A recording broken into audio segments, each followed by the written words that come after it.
মধ্যপ্রদেশের ইন্দোরে অস্ট্রেলিয়ার দুই মহিলা ক্রিকেটারকে শ্লীলতাহানি করা হয়েছে এমনটি অভিযোগ। অস্ট্রেলিয়ার দুই মহিলা ক্রিকেটারকে শ্লীলতাহানির অভিযোগ।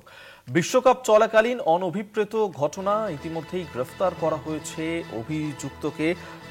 মেয়েদের বিশ্বকাপে ভারতে খেলতে এসেছিলেন তারা এবং সেখানেই ভয়ঙ্কর অভিজ্ঞতা হলো অস্ট্রেলিয়ার মহিলা দলের এই দুই ক্রিকেটারের। তাদেরকে শ্লীলতাহানি করা হয়েছে, যেমনটা অভিযোগ করা হচ্ছে যে ওই দুই অস্ট্রেলিয়ার মহিলা ক্রিকেটার তাদেরকে শ্লীলতাহানি করার অভিযোগ। বিশ্বকাপ চলাকালীন এই অনভিপ্রেত ঘটনা ঘটেছে। ইতিমধ্যেই অভিযুক্তকে গ্রেফতার করেছে পুলিশ, যেমনটা জানা যাচ্ছে। মেয়েদের বিশ্বকাপে ভারতে খেলতে এসেছিলেন অস্ট্রেলিয়ার এই দুই মহিলা এবং তাদেরই এই ভয়ঙ্কর অভিজ্ঞতা। তৃণমূল মুখপাত্র কুণাল ঘোষ তিনি এই সম্পর্কে কি জানিয়েছেন, কি বক্তব্য তার শুনব।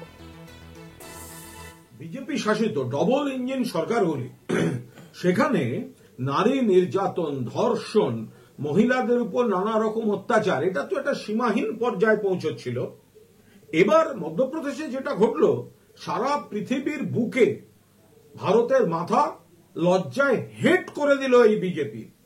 ইন্দোর, মধ্যপ্রদেশ, সেখানে আইসিসি মহিলাদের বিশ্বকাপে সেখানে প্লেয়াররা রয়েছেন, অস্ট্রেলীয় ক্রিকেট টিম রয়েছে। অস্ট্রেলিয়ার দুজন মহিলা বিশ্বকাপ মহিলা প্লেয়ার, তারা হোটেল থেকে ক্যাফেতে যাচ্ছিলেন, সেই সময় শ্লীলতাহানির চেষ্টার অভিযোগ উঠেছে। ভাবা যায় অস্ট্রেলিয়ার মহিলা আইসিসি বিশ্বকাপের প্লেয়ার ভারত সফরে রয়েছেন, সেই সময় তাদের শ্লীলতাহানির চেষ্টা। হোটেল থেকে ক্যাফেতে যাওয়ার পথে তারা সঙ্গে সঙ্গে মোবাইলে SOS মেসেজ পাঠান।